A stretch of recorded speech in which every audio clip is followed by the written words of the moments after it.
year. I just wanted to take the time to make this video to explain everything that's going to be happening with Sinulog this year. Obviously, it's going to be a little different, which seems to be the theme of my presidency. That Sinulog always has some little twist, but we're going to make do.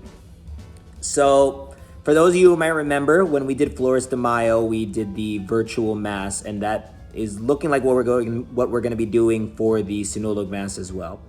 For the 9 nights of novena, the plan is that we're going to do a Zoom novena. Now, I think there might be a little confusion. I think some people might have thought that we're going to choose host families to actually attend a church and do the novena in person while everyone else watches. I think to limit the amount of contact and things like that, let's just do it all over Zoom.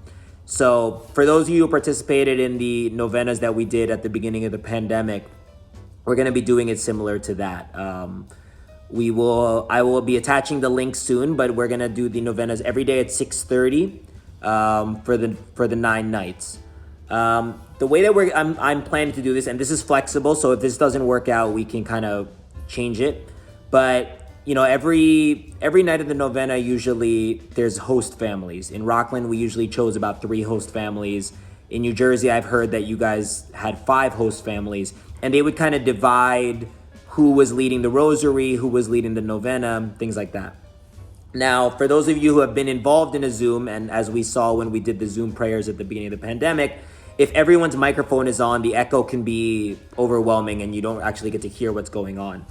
So what I'm planning to do is to make a schedule of host families for the novenas online, and they'll be responsible with dividing up who's going to lead the rosary, who's going to lead the novena, and also who's going to be the responder to the rosary and the responder to the novena. So I will post the schedule online of the families that will be in charge each night, and if 2 volunteers or 2 volunteers for leaders and 2 volunteers for responders could just kind of sign on 5 minutes before the novena starts, and we'll just clear all that up before we get started each night.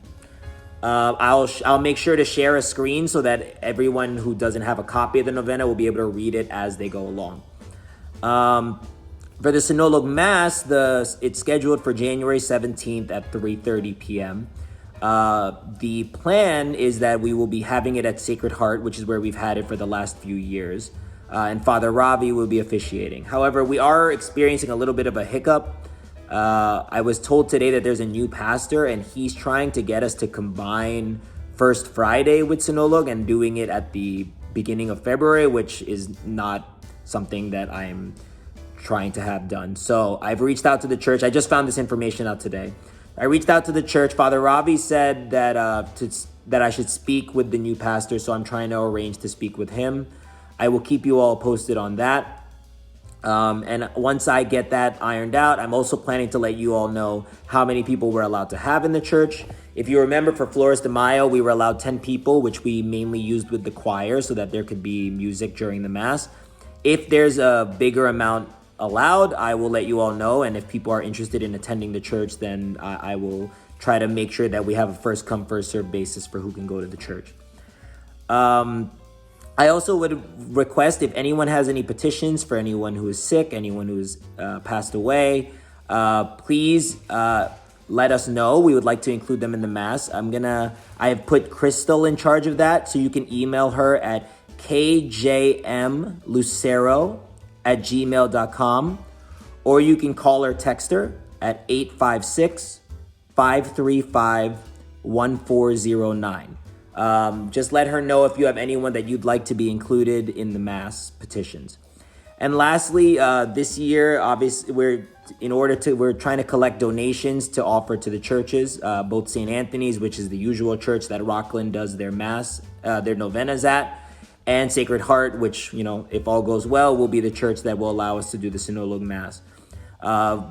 Usually we would collect these donations in person, but since we're not going to be able to do that as well, we have our Venmo set up, which is at CFU Group. So if you could send any donations that you'd like to make to the Venmo account, we will make sure to give those over to the churches. So I know I've thrown a lot of information. I'm going to write down the information as well so that you can read through it. But I hope this is helpful, and looking forward to celebrating this important event during this very strange time. I hope everyone's healthy, happy, and well, and I'm looking forward to the day that we can all celebrate in person together again. Take care, everyone. Goodbye.